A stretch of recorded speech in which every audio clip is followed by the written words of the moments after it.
Hi everybody, welcome back to the channel. If you're new here, my name's Paul Reed and I'm a professional photographer.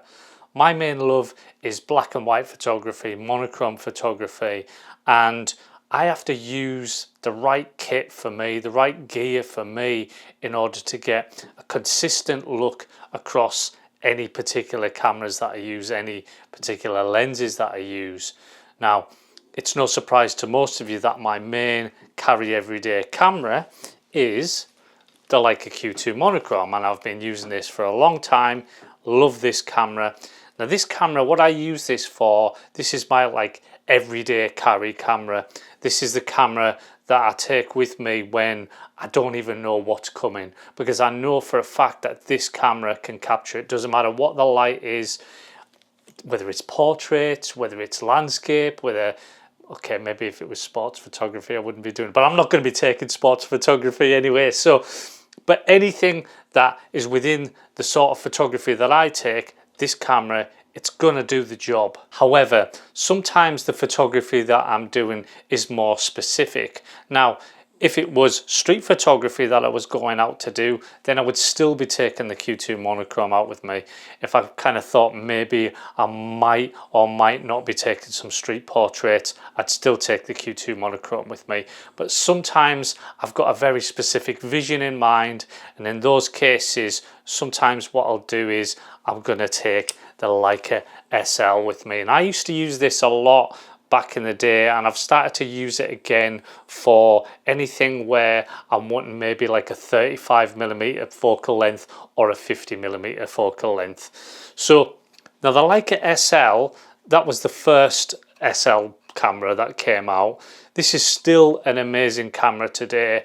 This camera is so good for adapting the Leica lenses, the M mount lenses too, and actually other manual lenses as well. The Nikon lenses, they're great on it as well. The reason being is this viewfinder is so big and bright, and it's just so easy to focus manual lenses with this camera.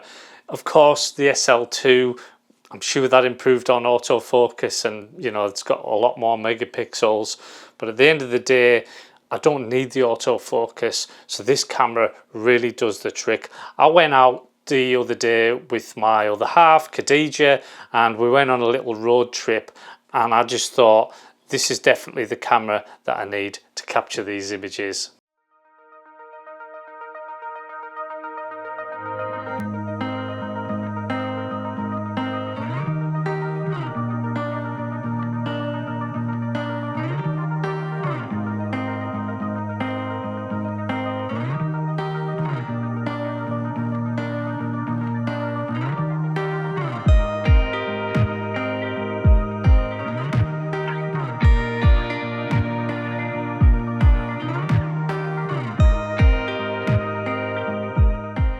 Now, even though it's a different camera than the Q2 Monochrom, it's a different focal length, different lens, what I try to do is keep things consistently looking similar, so that it doesn't matter if I'm using another camera, another lens, that somebody could look at that photograph and say, that's a Paul Reed photograph. The lens that I'm using on here, again, isn't an expensive lens. This lens, it's the 50mm Summicron, and actually this is version 3, I think it is, and this is just not a popular lens at all. I think I picked this up for about £400, and you know, for Leica equipment, again, that's pretty cheap. So this whole thing, actually the SL I picked up for about £900. So as far as, you know, using Leica gear that is really solid and just, you know, just perfectly manufactured, that's not a lot to pay really for this particular setup, and I absolutely love using this camera. Now, there are other times where I might want to use film, and that's great because I can just switch the lenses over from this to my Leica M6. So the Leica M6, again, mechanical, it's just amazing to use. Just love using this camera as well. Now, the thing with this camera is that it only goes up to 1,000th, shutter speed. And you know, when I was doing those shots, I did want to originally use the M6, but I didn't have any ND filters with me, so I had to use the SL rather than the M6. I managed to like take this photograph. As you can see from that, it's not a shallow depth of field. I think I shot that something like f4. So that's why I switched back to the SL again, because I knew that that shot at much higher shutter speeds and that was going to get me the shots that I wanted. But even when I shoot film, I try to get, again, that same consistent look across all formats.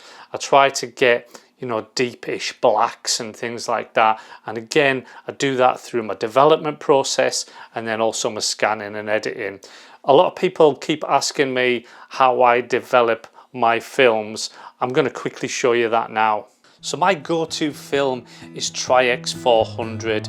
It gives me a similar look to even my digital stuff. It obviously minus the grain for the digital stuff, but apart from that, it gives a similar look. This top here has got 3 holes in it. This is a Patterson's tank that comes with the Argo film processor, and you need those 3 holes. The spools I use aren't Patterson spools. These are actually cheap spools off Amazon, and I like these because of these little bits here, because basically the Patterson ones, they're just too thin and it's so much easier to get the film on. That end bit there, that comes with the Argo film processor as well. You need that as well, just so that everything fits right. All of this will then go into the black bag, and of course I won't show you this bit, but I'll be putting the films onto the spools within the bag. I then pop this onto the Argo film processor for the whole way through this. Now that's going to be on there, so I don't have to be inverting it and all that sort of thing, but I love this. And then all your times are on there. So the top one's the development time, and then it's got all your other stages as well. So the first thing I need to do is just mix my developer, and I just get that to about 20 degrees. Good thing about the Argo is it kind of keeps the timings right whilst it goes through. Now I use Rodinal 1 to 50, so that's 1 part Rodinal and 50 parts water, and that means that Rodinal just seems to last forever. So I'll need to just press play on my Argo, and then what that's going to do is start the time, and then it's going to start rotating, and that just keeps everything consistent. So I pour that developer in.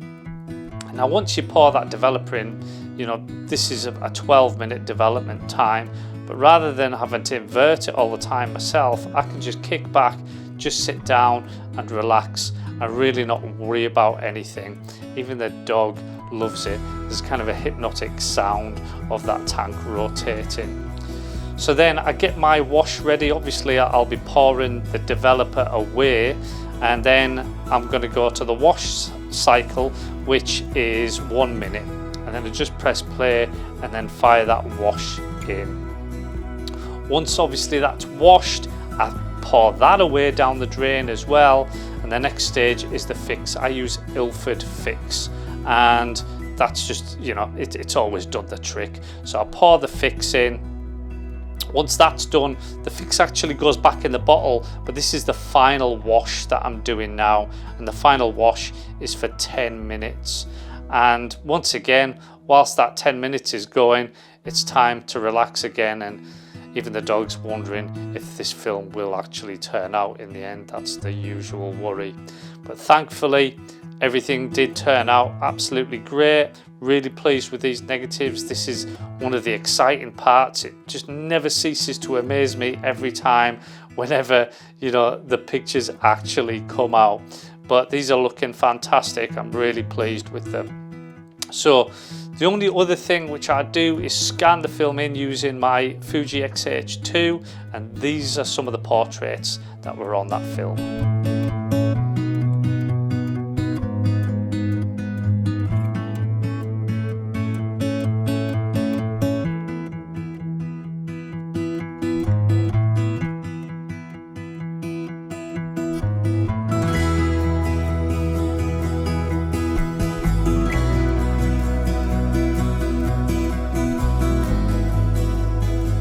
Now you might be wondering, why am I shooting film at all when I've already got what to me is the perfect look with the Q2 Monochrom and the Leica SL?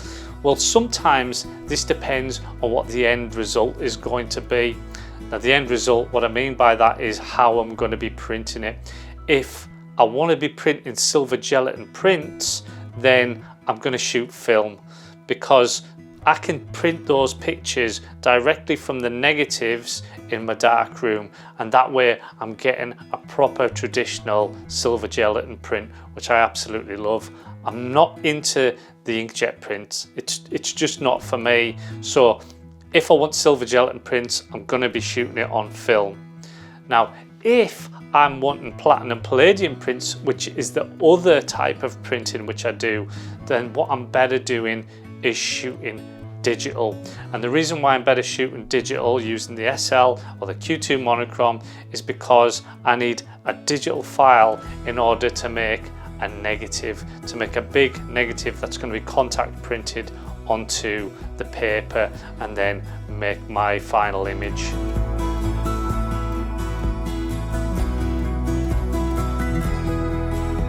I hope that all makes sense to you. Now I love using Leica cameras, so that's one of the main reasons why I use them, and also I do manage to get this consistent look across all of those things. The film will always have more grain, it's always going to look slightly different, but hopefully it still looks like a Paul Reed photo.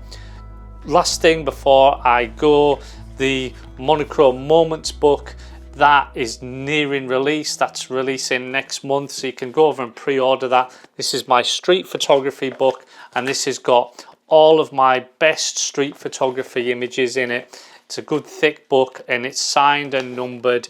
I just can't wait for you to get this into your hands, because this is definitely my best book yet, and I just can't wait to get it out there. So you can go over and pre-order that book. It's just £30, and I'll appreciate it a lot because it really supports me and supports the channel. So go over and get that now. Thanks again for watching, everybody. I really do appreciate it. Don't forget to leave a comment, subscribe if you haven't already subscribed. I get a lot of viewers that still haven't subscribed, but if you constantly watch my episodes, then I'd really appreciate you subscribing. It really does help with all the algorithms and stuff. So thanks again, and I'll see you next time.